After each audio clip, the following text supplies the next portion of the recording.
Aqua Appia was the first aqueduct ever built by the Romans and marked the beginning of Rome's vast water supply system. Construction began in 312 BC under the supervision of the censor Appius Claudius Caecus, the same man responsible for building the famous Via Appia.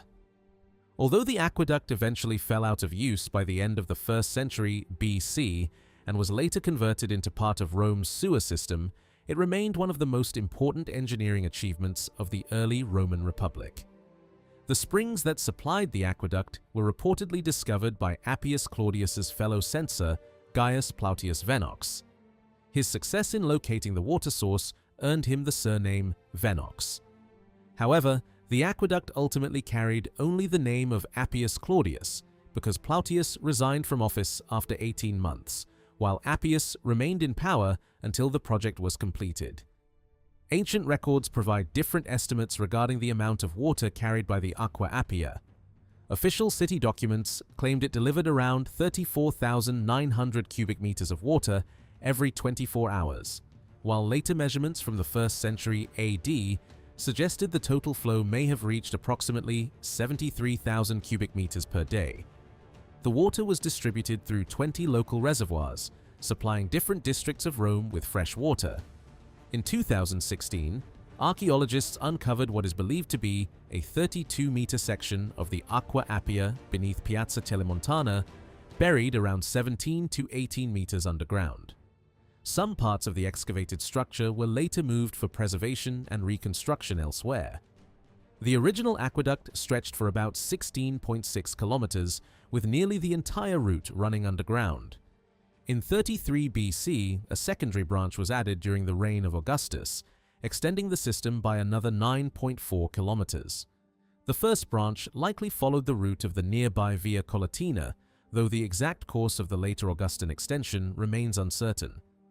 The water source of the original Aqua Appia probably came from springs in marshy land near the slopes of the Alban Hills, located on an estate once owned by Lucullus. The secondary Augustan branch also drew water from near the Via Praenestina. After the two channels joined together, the aqueduct traveled beneath parts of Rome, crossing the Caelian Hill and moving toward the Aventine Hill before finally reaching the area near Porta Trigemina at the foot of the Clivus Publicus, an area known in antiquity as the Salinae. One of the most impressive aspects of the Aqua Appia was its extremely gentle gradient. Across its entire length, the water channel descended only about 10 meters, a remarkable accomplishment for Roman engineers working in the 4th century BC. Despite this precision, the aqueduct's low elevation meant it could not effectively provide water to Rome's higher hills. The Aqua Appia was constructed during the period of the Second Samnite War. Much of what historians know about it comes from the writings of Sextus Julius Frontinus in his work De Aqueductu, written in the late 1st century AD. Some historians believe the Romans may have been influenced by earlier Etruscan engineering methods. During the 4th century BC, the Etruscans built underground drainage tunnels known as cuniculae, especially around settlements such as Veii and Ardea. Although there is no direct evidence connecting these systems to Roman aqueducts, they likely inspired aspects of Roman underground construction techniques. Only a few short sections of the Aqua Appia have survived to modern times. One section, discovered beneath the Aventine Hill in the 17th century, was carved directly into soft volcanic tufa stone and lined with rough masonry.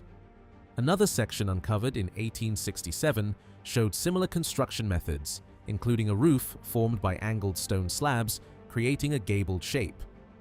This style resembles later Roman aqueduct repairs and may indicate renovations carried out in 144 BC. Like most Roman aqueducts, the channel was large enough for maintenance workers to walk through while cleaning debris or repairing damage. Access shafts with footholds were likely placed along the countryside route. Since the Aqua Appia lacked settling tanks to filter sediment, regular cleaning was necessary to maintain water flow. Over the centuries, the aqueduct underwent several restoration projects. In 144 BC, Quintus Marcius Rex repaired the aging structure, though the full extent of his work is unknown. More than a century later, further restorations were carried out by Marcus Vipsanius Agrippa in 33 BC. Additional repairs followed between 11 and 4 BC under Augustus, who also expanded the system with the new branch known as the Appia Augusta or Ramus Augustae. Although this secondary branch drew water from a nearby source, it traveled along its own separate channel before eventually reconnecting with the original Aqua Appia near Porta Maggiore.